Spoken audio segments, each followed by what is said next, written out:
ขี่รถตู้ยังตายเลยมันวงตื่นเลยเหมือนกันเลยใช่ไหม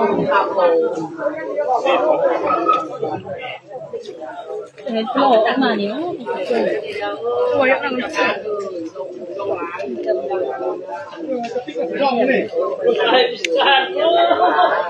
่น้ำอายพวกนี้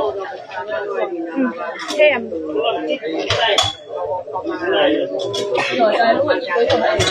ไม่ยังผ่านเลยสู้คุณเนาะเก่งมากเรียนไปตรงเรียนน้องไอ้บางคนเรียนกับไอ้อีกคนนางจะเรียนประเด็นนางเนี่ยเป็นไอ้น้องแค่อีกไม่รู้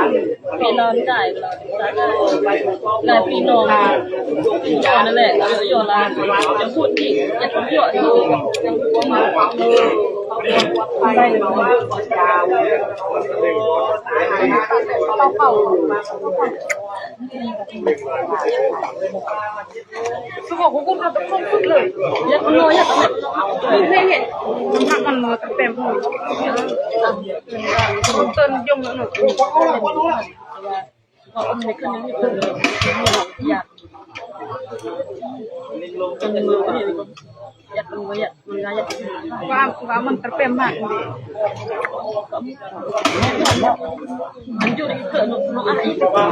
ยงหล่นน้ำดีน้องเนี่ยออกมาแต่ว่าต้องพูดอมจะพูดเลยอมตู้เขียนเราเป็นกระหม่อมอมเกี่ยวกับเหลือมือเกี่ยวกับงานจะให้ยกทับยันสิยันปักเสือเยอะอีกมึงตัวยังกินเผ็ดอีกก่อน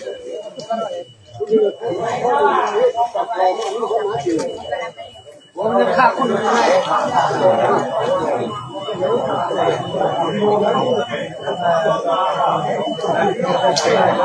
อยู่ไม่เมื่อไหร่หรอ